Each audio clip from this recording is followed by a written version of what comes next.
Welcome back to my channel. Anak day. Nagugutom ako after shift na. Punta muna tayo dito sa Timan Cafe.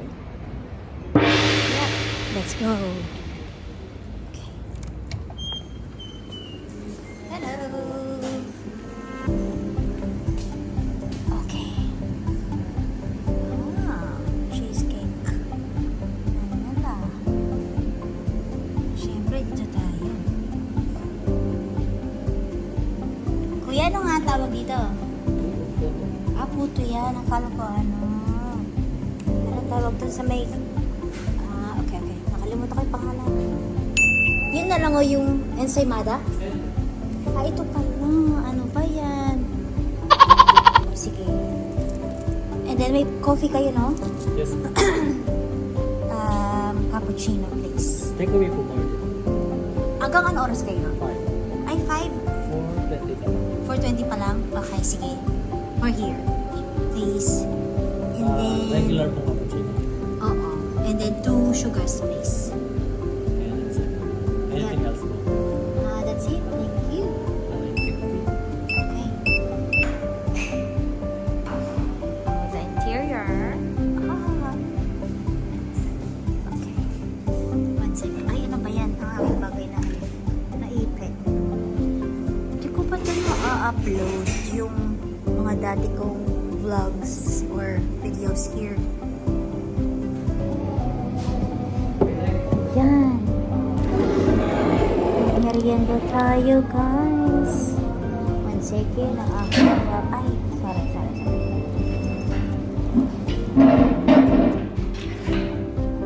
Mainit.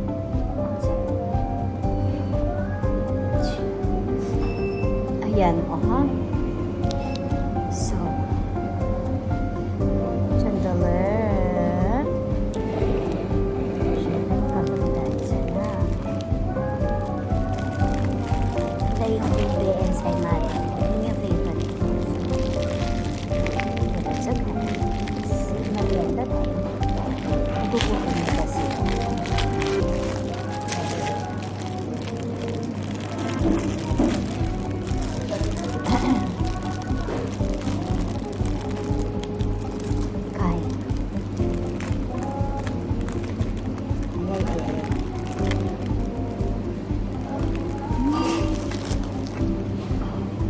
Hindi na ako nang hingi ng tinidor or kutsara for this. Kasi nagpaklose sila ng 5 o'clock. So ayoko sila magkaroon ng hugasan na. Ano pag-uusapan natin for today's video? One sec. Makain na ako. Masarap.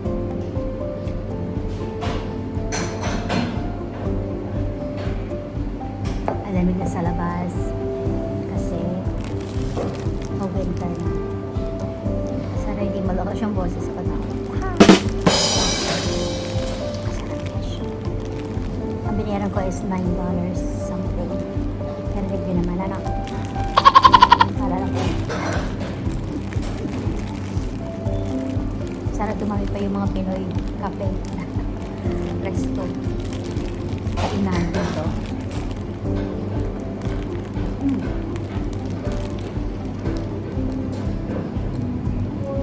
Share muna guys sa mga usapang visa kasi alam ko kayo gusto nyo talaga ng mga usapang visa. Ang daming views ng about visa, pag visa ang pinag-usapan, pero pag mga about sa mga anik-anik ko lang, wala kayong pake. That's okay. Thank you Sarah for watching. Medyo mainit kasi meron silang kita. Dapat mag-interview ako ng mga kasama ko sa work. International students sila before, katulad ko. And then, interview ko sana sila. Pero dahil sa queuing kami, wala akong time. Sila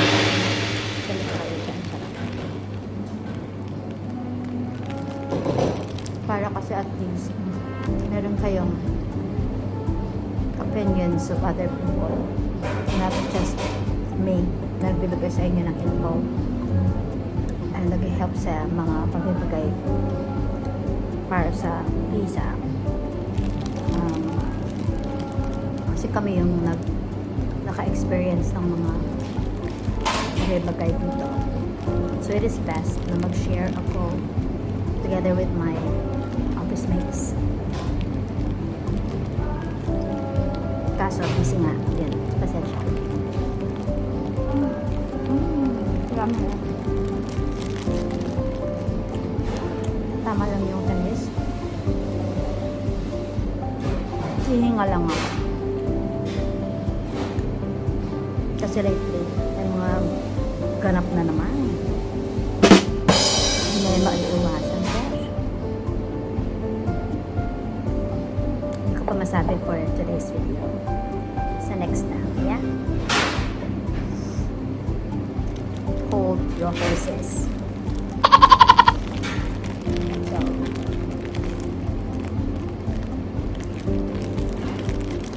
kapag nag-jeep ka, about sa ganap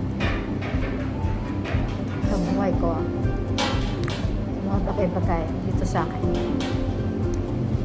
Bigyan nyo lang ako ng time. Ma-organize lahat. Pero sasabihin ko, share ko. Because you might have the same scenario, situation. At least, kwento ko sa inyo.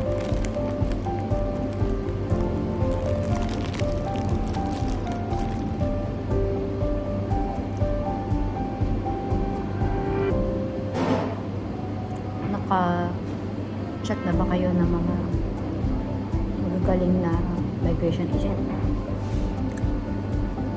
Sabi ko sa inyo, be wise. Pera nyo yan. Future nyo yan. So, puso nyo yan. Kakatiwala nyo. Kaya, careful.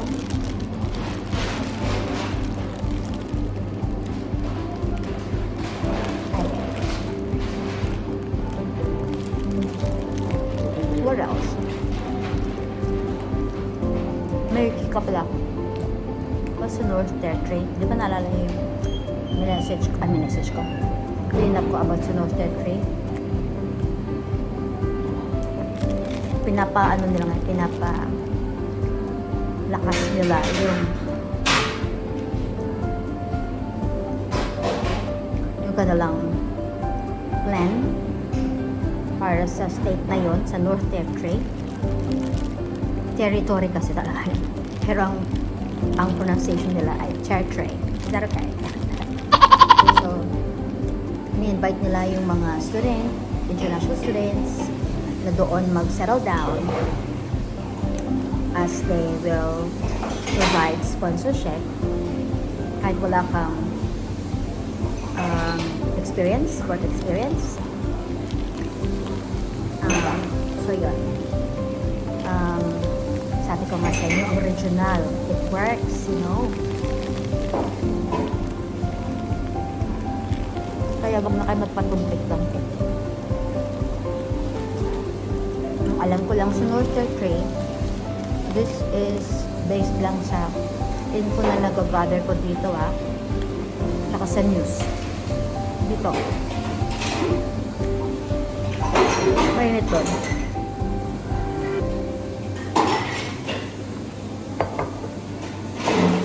Kasi mostly parang share ko doon. Mainit. So, konti lang yung mga tao doon.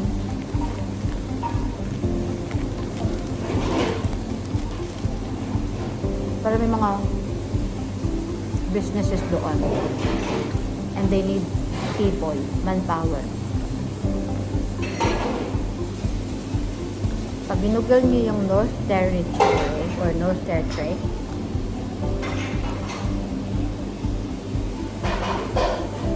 yung capital niya is Darwin. Makikita niyo naman kung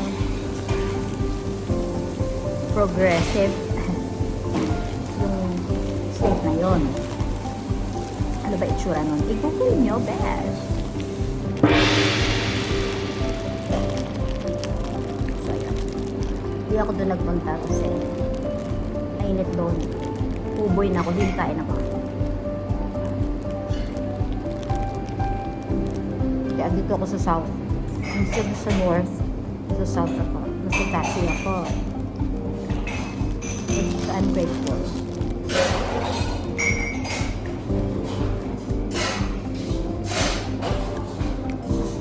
Seasonal din si Tasya.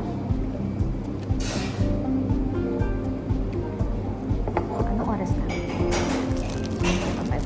Kasi magsasara sila ng 5 o'clock.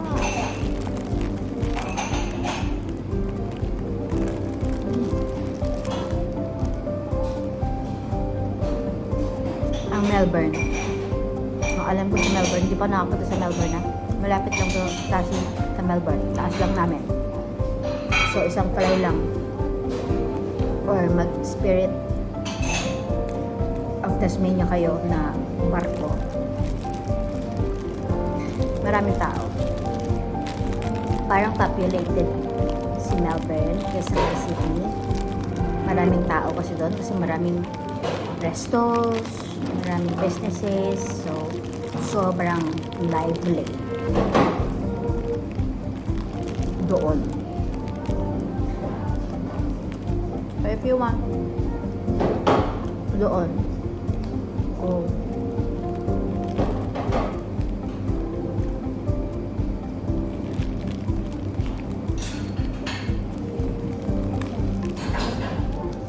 Ang mga nagsusponsor din. Kasi nag-open si Melbourne ng bonggang-bongga. Like, they're attracting international students na doon mag-settle down. Kasi parang tinaasan nila yung quota nila for 491 visa and 190 or 191. So, ang sarap. Look at that. Ay, kasarap dahil. Ay, ay, ay.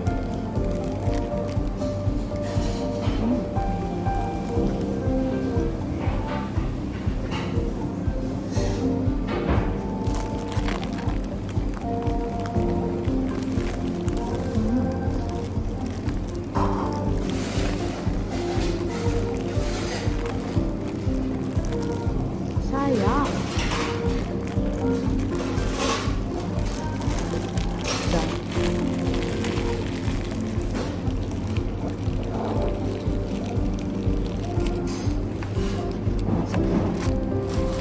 Ano makuha?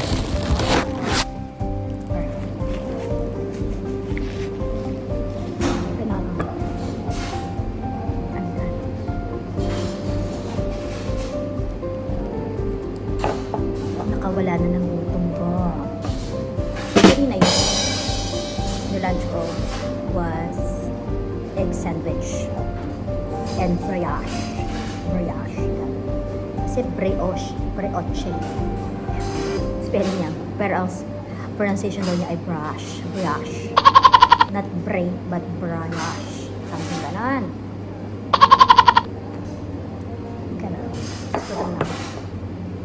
Sa gumana yung utak ko, mas gutom ako. Kahit sabihin ko nagsasalita lang ako.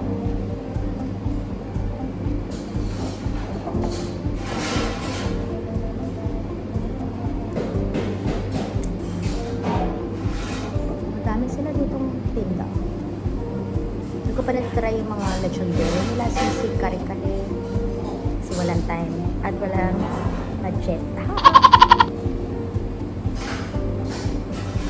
Tipid-tipid ako ngayon, mga bench. Hindi ko pa pwedeng i-chika sa inyo ang mga bagay-bagay. Saka na, pag official na. Ayokong, yung mga tao kasing hindi masaya kapag may magandang nangyayari sa buhay ng ibang tao. So, saka na ako magkukwento, ha?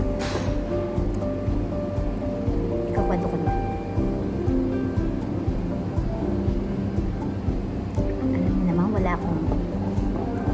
pahingahan.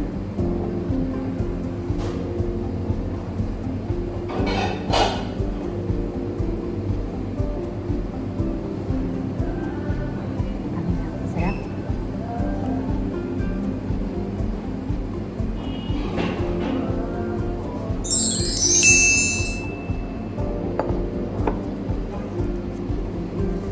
I'm done. Thank you so much. Huminga lang ako ng sa mga bagay-bagay, okay? Thank you so much for watching and see you again. Always be good.